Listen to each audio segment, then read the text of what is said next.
So next I am going to discuss about two-dimensional collisions.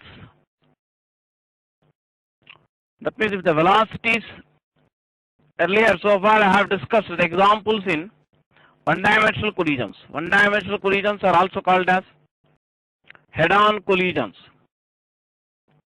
So if the velocity is just after collision and the velocity is just before collision, or suppose direct along same straight line, then we call it as one-dimensional collision or head-on collision. If the velocity is just after collision and velocities just before collision are not direct along same straight line,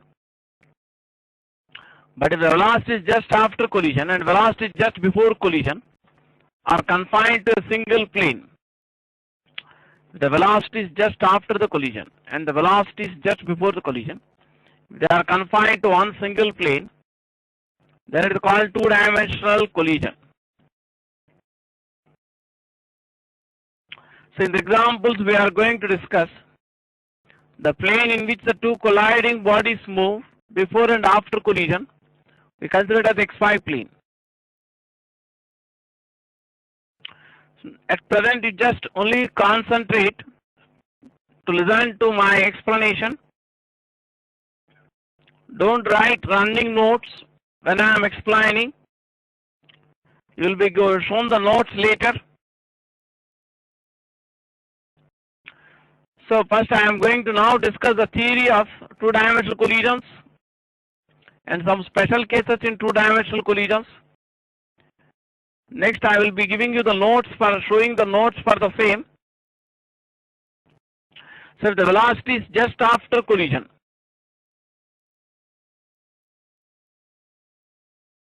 and the velocity is just before the collision, if they are confined to a single plane, then it is called as the two-dimensional collision. So as we discussed earlier in kinematics, the velocity of a particle moving in XY plane, in the case of two-dimensional motion in the XY plane, can be written in the form V bar is equal to I cap into Vx plus J cap into Vy. I cap is unit vector along x-axis, J cap is unit vector along positive y-axis. Vx is x component of velocity of the particle, Vy is the y component of velocity of the particle. So let us consider two bodies with masses m1 and m2. That means m1 and m2 are the masses of the two colliding bodies. So in vector form, the velocities of m1 and m2 just before collision we denote it by them by u1 bar and u2 bar. And velocities of the two colliding masses just immediately after collision, I denote them by v1 bar and v2 bar. If the time of collision is extremely small, the time of collision denoted by delta t is very small, tending to 0, then vector sum of the linear momenta of the two colliding bodies just after collision can be equated to the vector sum of linear momenta of the two colliding bodies just before the collision.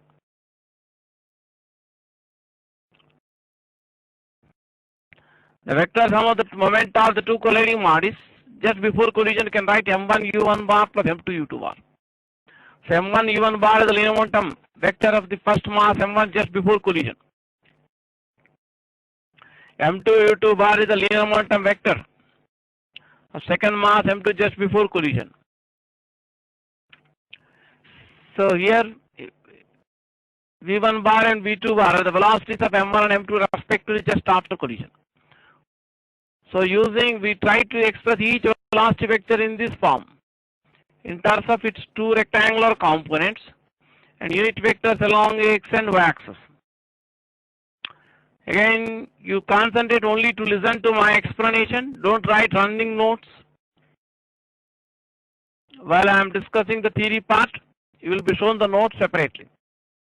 So the initial velocity u1 bar of the mass m1 just before collision can be written as I cap into u1 x plus j cap into u1 y. u1 x is x component of initial velocity of m1 and u1 y the y component of initial velocity of m1 just before collision. u2 bar can be written as I cap into u2x plus j cap into u2y. u2x is x component of initial loss of m2 just before collision, and u2y is the y component of velocity of m2 before collision. Similarly, v1 bar can be written as I cap into v1 x plus j cap into v1 y.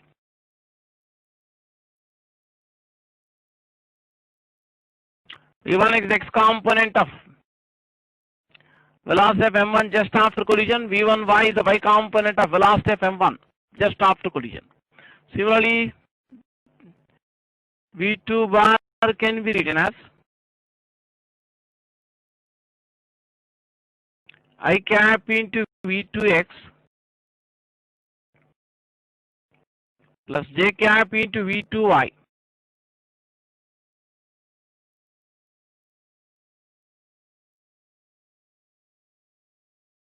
v2x is x component of velocity of m2 just after collision. v2y is the y component of velocity of m2 just after collision. So if you collect the x components and y components separately, you can write on the left hand side I cap into m1 v1 x plus m2 v2x plus j cap into m1 v1 y plus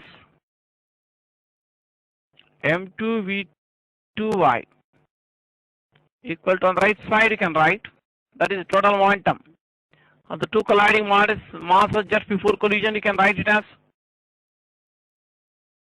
I cap into m1 u1 x plus m2 u2 x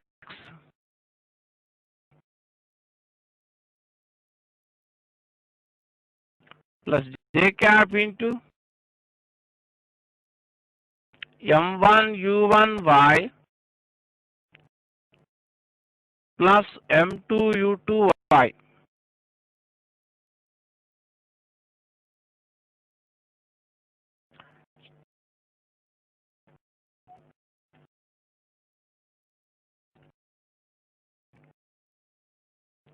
So if you equate the x components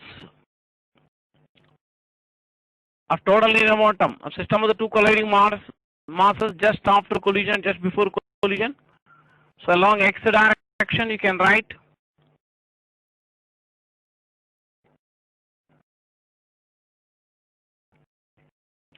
so m1 v1 x plus m2 v2 x is equal to m1 u1 x plus m2 u2 x. Then along y direction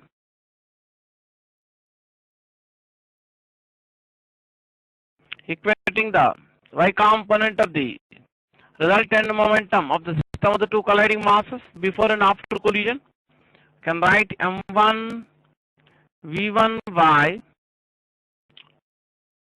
plus m2 v2 y is equal to m1 u1 y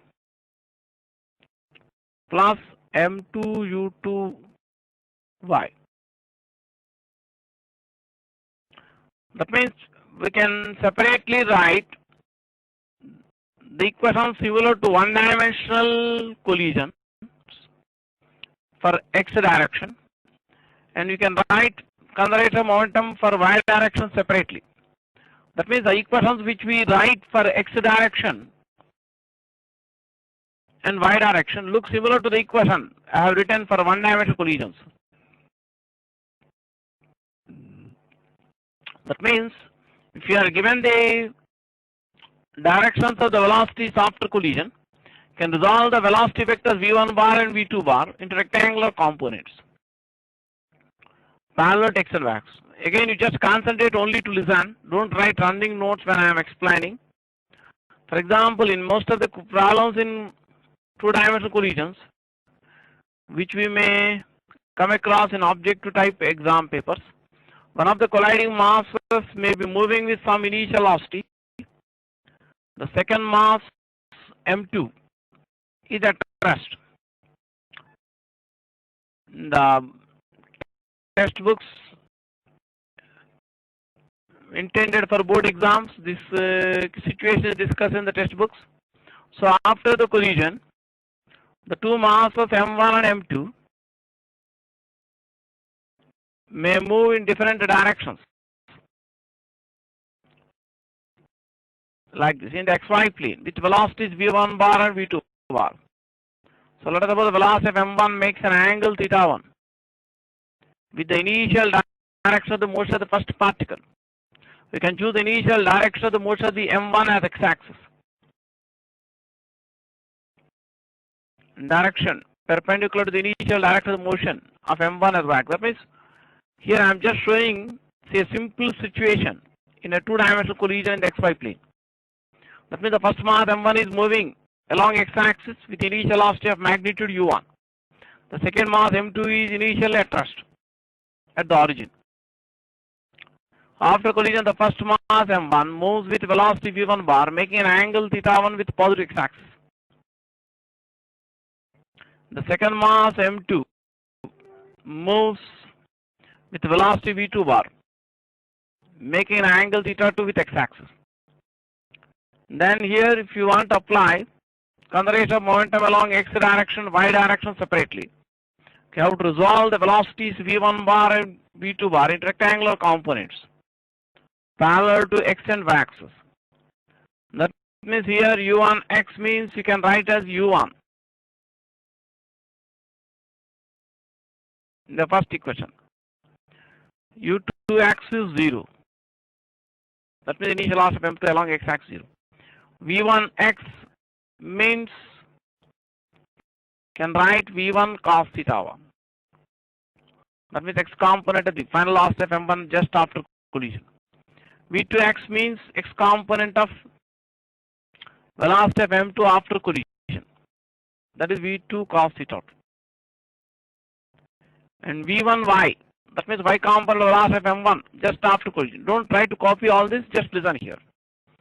You can write y component of velocity of m1 after collision v1 sin θ1.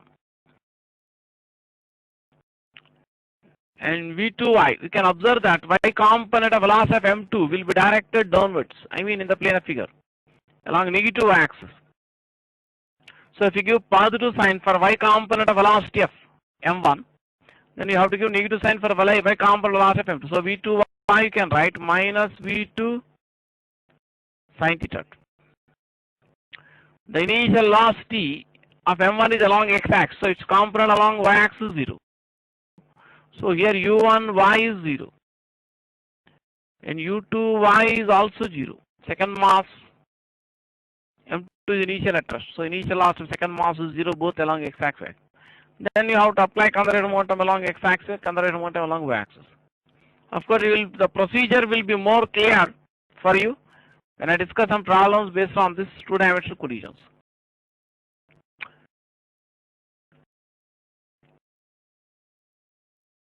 You concentrate only to listen, don't write running notes now. I will be showing you the notes later. More problems, I mean majority of the questions you find on two-dimensional collisions given in different books or different entrance exam papers are given based on the collision between two smooth spheres. So let us consider two spheres. Let us consider two solid spheres. It's not compulsory that spheres are solid. I mean, center of mass of the sphere coincide with the geometric center of sphere. The sphere has uniform density in the case of solid sphere. In the case of hollow sphere also, the mass is uniformly distributed near surface. The center of mass of hollow sphere, uniform hollow sphere or spherical shell, also coincide geometric center. So let us consider two solid spheres or two spheres, uniform spheres of mass of M1 and M2 with smooth surfaces resting on a smooth horizontal plane. So the diagram which I am showing in the figure is in the horizontal plane here. So that weight of each sphere is balanced by the normal reaction force by the smooth plane.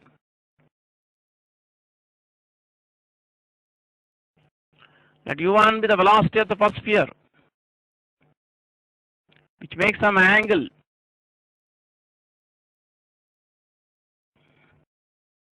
alpha, or we can denote it by any other sign. And U2 with the velocity of second sphere, which may make some angle beta with the line joining the centers of the two spheres.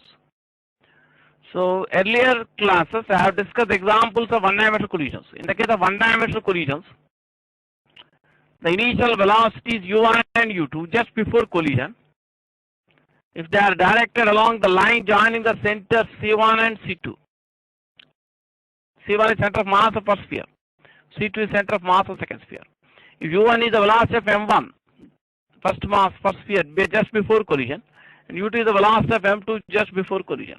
If these velocities U1 and U2, if they are directed along the line joining C1 and C2, and the surfaces of the two spheres are smooth, that means there is no friction, then the collision will be one-dimensional collision or head-on collision.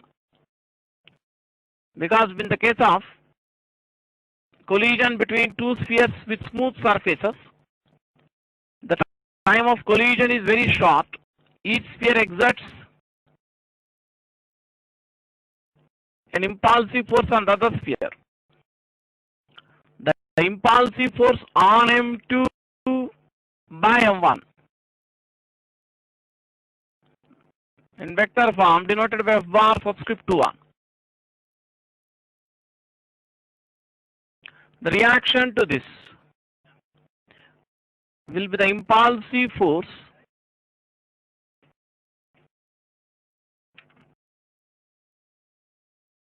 on M1 by M2. These impulsive forces act normal to the surfaces in contact.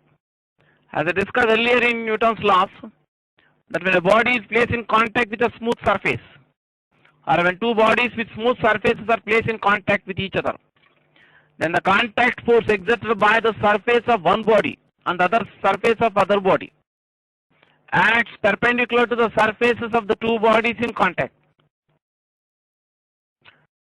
The contact force or normal force exerted by surface of one body on the surface of other body placed in contact with it acts normal to the surfaces in contact. So if the surface of the two spheres which collide with each other are smooth, then the impulsive forces which act between the two spheres during the time of collision act normal to the surfaces. That means act along the common normal to the line join, common normal to the surfaces in contact. And these forces do not produce any change in the momentum in the common tangential direction. These forces will have no component.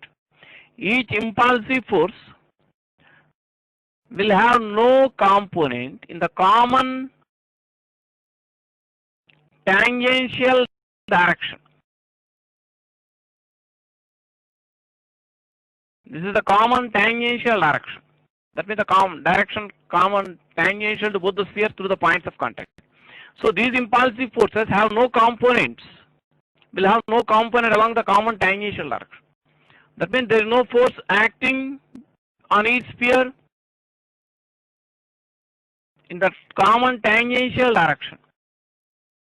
Therefore, momentum of each sphere in the common tangential direction remains unchanged during the time of collision. So there is no force, the impulsive forces have no component along the common tangential direction. Therefore, momentum of each sphere in the common tangential direction remains unchanged. That means final momentum of each sphere in the common tangential direction just after collision will be same as initial momentum of each sphere in the common tangential direction.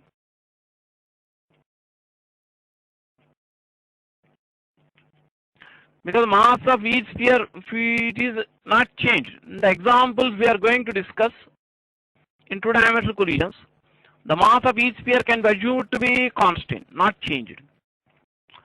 So if mass of each sphere is constant, the momentum of each sphere in the tangential direction remains unchanged. Therefore, you can say that velocity of each sphere in the common tangential direction remains unchanged. So in the case of collision between two spheres, two uniform spheres we mean center of mass of each sphere coincides with its geometric center. In the case of collision between two spheres with smooth surfaces, the velocity of each sphere in the common tangential direction remains unchanged during the time of collision, after collision. The velocity component of velocity of each sphere in the common tangential direction just after collision will be same as the component of velocity of each sphere in the common tangential direction just before collision. So in the normal direction, that means the common normal, this we call common normal direction. That means the direction normal to the surface of each sphere. This is the direction normal to the surface of each sphere through points of contact. Along the common normal direction, the collision can be treated like one-dimensional collision. So we can resolve the initial velocities u1 and u2 into rectangular components along the common normal direction and common tangential direction. That means you can choose the common normal direction as x-axis and common tangential direction as y-axis otherwise. Or you can choose x-axis along common tangential direction or y-axis along common normal direction. So you can resolve the velocities u1 bar and u2 bar of the two colliding masses just before collision into rectangular components. Each velocity vector we resolve into two rectangular components along the common normal direction and common tangential direction. The same way, v1 bar and v2 bar denote the velocities of m1 and m2 just after collision, and these velocities are also resolved into rectangular components along the common normal direction and common tangential direction. As I explained, the component of velocity of each sphere in the common tangential direction remains unchanged. That means in the tangential direction,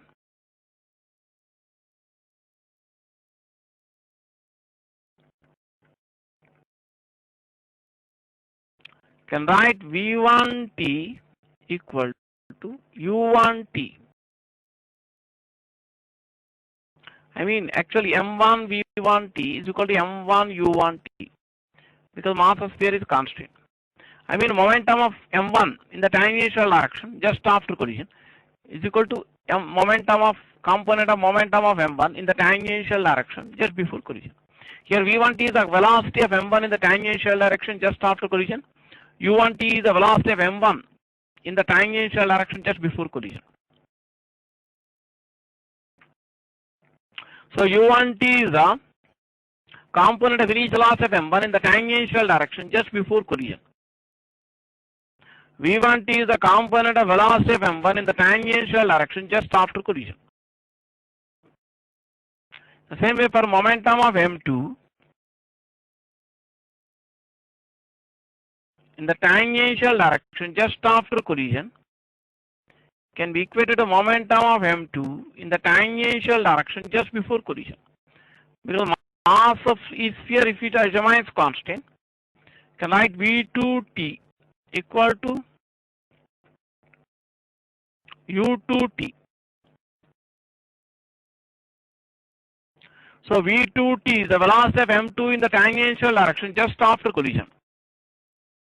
U2T is the velocity of M2 in the tangential direction just before collision.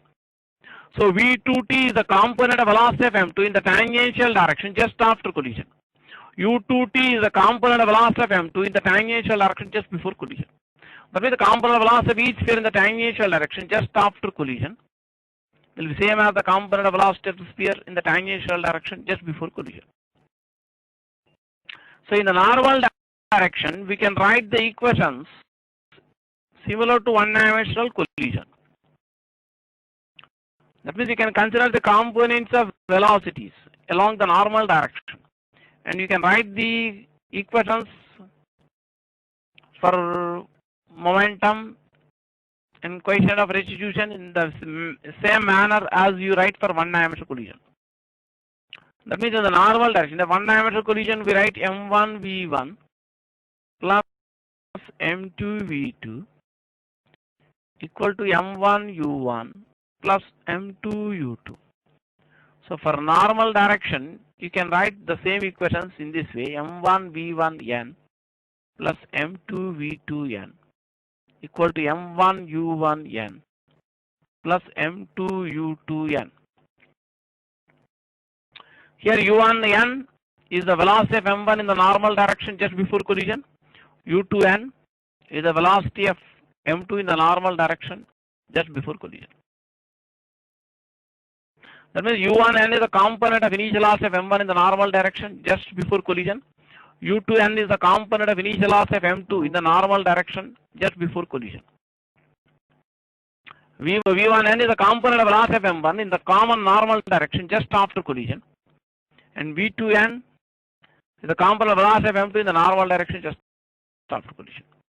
And as we discussed earlier for one-dimensional collision, the coefficient of restitution between the two colliding spheres, we write V2 minus V1 by U1 minus U2 for one-dimensional collision.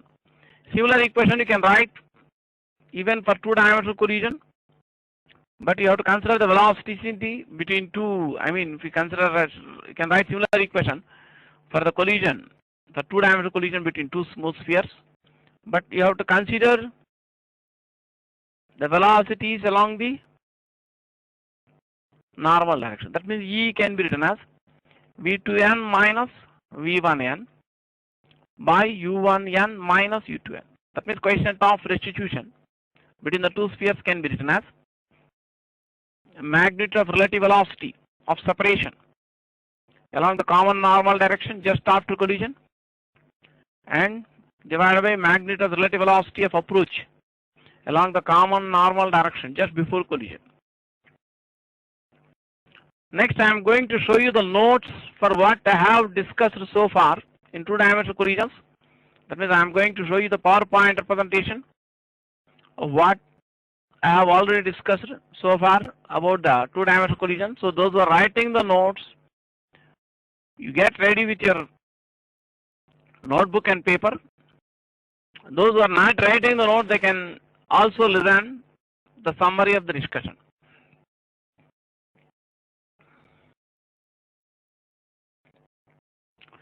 So come on, look at the screen here. I am going to show you the notes for what I have discussed so far about two-dimensional collisions. Those who are writing the notes, come on, they can start writing the notes. Wherever they need more time to copy the note, they can take a pause. So those who are not writing the notes also, I advise them to listen so that it will be summary of the discussion. I am going to read out from the screen. If the two colliding bodies of masses M1 and M2 move in the XY plane just before and just after the collision, then we can write M1 V1 bar plus M2 V2 bar equal to M1 U1 bar plus M2 U2 bar. Of course, you understood that as I explained, same equation I have written in the beginning of this chapter in collisions in vector form. And that is explained here. You can write V1 bar equal to I cap into V1x plus J cap into V1y. V2 bar you can write I cap into V2x plus J cap into V2y. On the right hand side, U1 bar can be written I cap into U1x plus J cap into U1y. And U2 bar you can write I cap into U2x plus J cap into U2y. So equating momentum along x direction separately and equating momentum along y direction. So those who are copying the notes, please finish copying the notes up to here. In case you need more time to copy the notes, you can take a pause and copy the notes.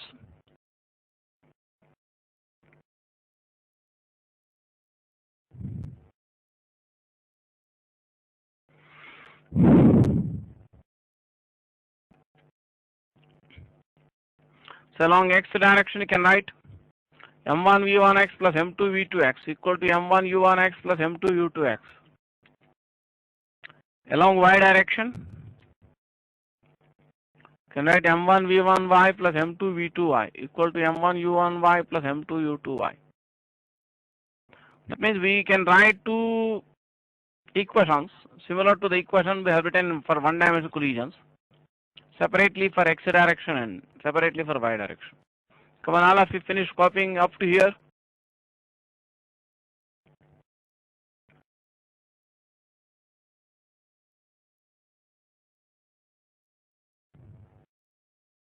In case you need more time to copy these notes, you can take a pause and take your own time.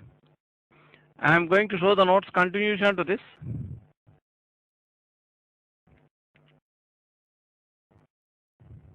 Collision between two smooth spheres. I will once read out the summary of the discussion I have just done before for collision between two smooth spheres. I am going to read out from the screen. When two solid spheres with smooth surfaces collide with each other, and the impulsive forces between the two spheres act along the common normal through points of contact. These impulsive forces have no component in the common tangential direction to the spheres. Therefore, component of velocity of each sphere in the common tangential direction remains unchanged due to the collision if mass of each sphere is constant. All of you please finish copying the notes up to here.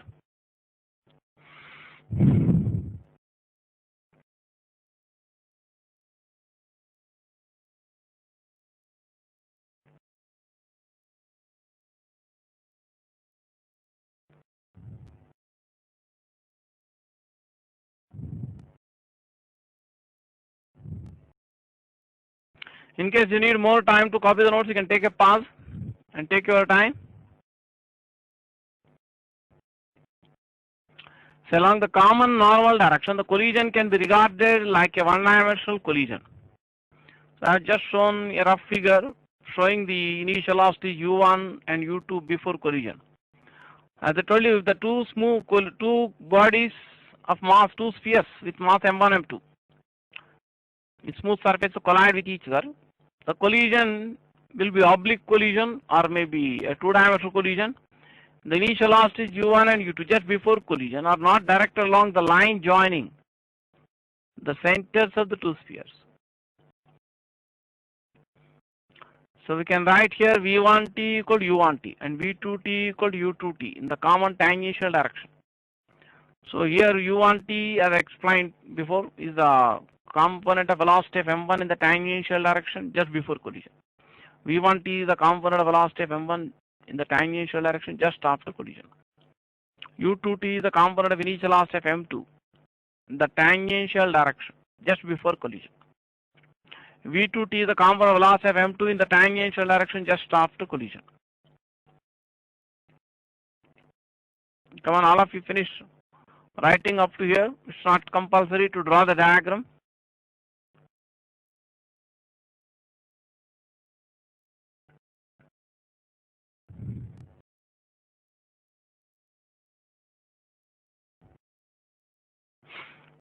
So I'm going to, in case you need more time, you can take a pause. I'm going to read it, continue this. U1t and U2t are components of velocities of the two spheres in the common tangential direction just before impact. V1t and V2t are the components of velocities in the same direction just after impact.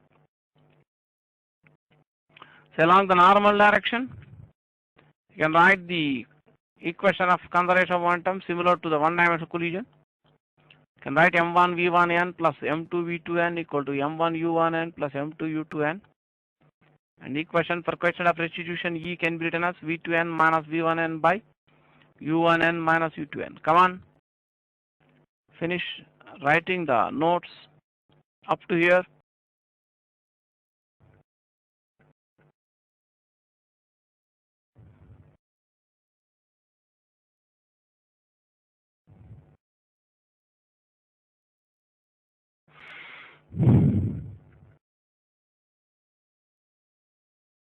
In case you need more time to copy the notes, you can take a pause and take your own time.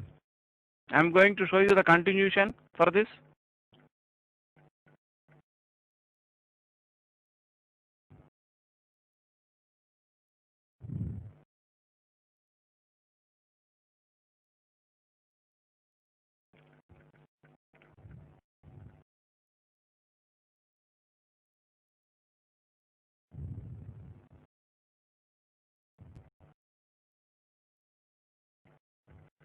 Where u1n and u2n are the components of velocities in the common normal direction just before impact.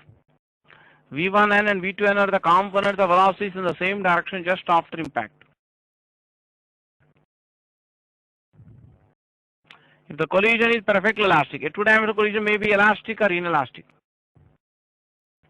If the collision is given to perfectly elastic, and write total kinetic energy of the two colliding masses just after collision to be same as the total kinetic energy of two colliding masses just before collision.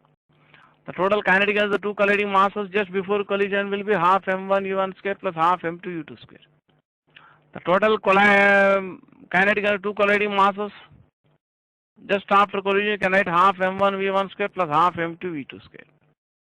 Come on, you finish writing here notes up to here.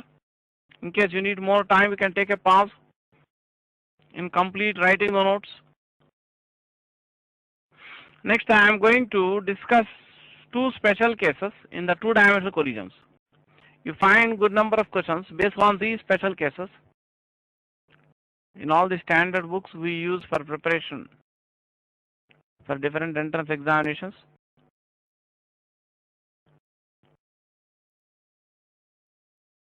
Those who are writing the notes now, after copying up to here, please stop writing again.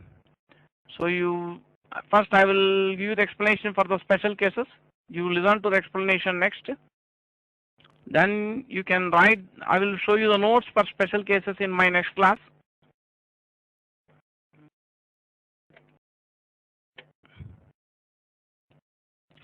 So next I am going to discuss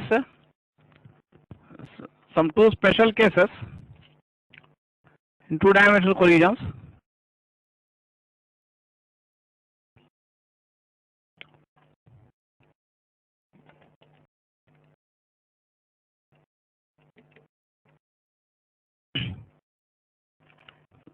There is one special case. You stop writing, don't write the notes for what I am discussing now. Don't write running notes. I will show you the notes separately. You just listen here.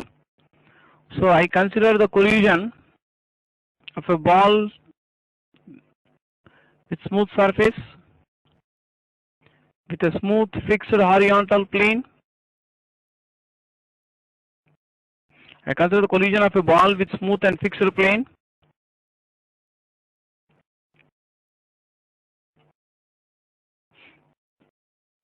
Let us suppose U is the magnitude of initial velocity of the ball just before collides with the plane.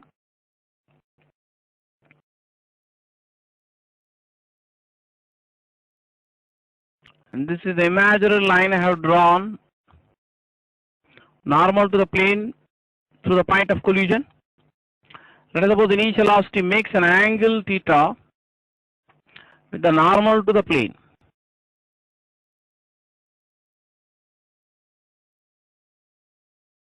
Let V be the magnetic velocity of the ball just after impact with the plane.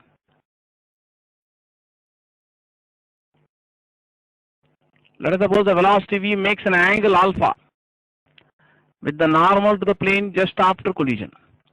Can resolve this initial velocity U into rectangular components in the normal and tangential direction. This is the tangential direction through the point of collision. Common tangential direction between the ball and the plane. This is a common normal direction between the ball and the plane. Can the initial velocity U makes an angle theta with the line normal to the plane. So you can resolve this initial velocity U into components. So the component of initial velocity U, I show a separate figure showing the components of initial velocity of the ball before collision along the normal and tangential direction. This U cos theta acts the normal direction downwards toward the plane. U sin theta acts tangential to the plane. Similarly, can resolve the velocity V into components. V the velocity, magnetic velocity of the ball just after collision. Sometimes theta is called angle of incidence and alpha is called angle of reflection. Can resolve V also into rectangular components along the normal direction and tangential direction. So V cos alpha acts along the normal to the plane. V sin alpha acts in the tangential direction. The surface of the ball and the floor are plane or smooth. Then velocity of the ball in the tangential direction. As explained. Because impulsive force on the ball by the smooth plane acts normal to the surface in contact, which will have no component in the tangential direction. So the component of the contact force between the ball and the floor in the ball and the smooth surface, the tangential direction is 0. So velocity in the tangential direction, momentum in the tangential direction remains same. So momentum in the tangential direction just after collision mv sin alpha. That is called momentum in the tangential direction just before collision. The mass of the ball is constant. Can write v sin alpha equal to u sin theta in the tangential direction. So in the normal direction, you can treat the collision like one-dimensional collision, as I told you. We are considering the collision between the ball and the plane with which it collides. So E equal to V2n minus V1n by U1n minus U2n. Here ball is the first body and the plane with which the ball collides we treat as second body. The plane with which the ball collides is at rest before and after collision. So U2 is 0, V2 is 0. That means V2n is 0. U2n is also 0. So we can write V1n equal to minus E times U1n. U1 is the velocity of the ball in the normal direction just before collision, which has magnitude U cos theta directed downwards. V1n is the velocity of the ball in the normal direction just after collision, which has magnitude V cos alpha. So suppose if you give positive sign for V1n in the upward direction, you have to give negative sign for U1n, which is directed downwards. Therefore, V1n I write V cos alpha, and U1n you can write minus U cos theta. So you can write V cos alpha equal to U cos theta, E times U cos theta. Now you can divide the equations 1 with equation 2. So if V sin alpha by V cos alpha equal to U sin theta by EU cos theta. So you get tan alpha equal to 1 by E times tan theta. the collision is perfectly elastic, then E equal to 1. If E equal to 1, then you get tan alpha equal to tan theta, or alpha equal to theta.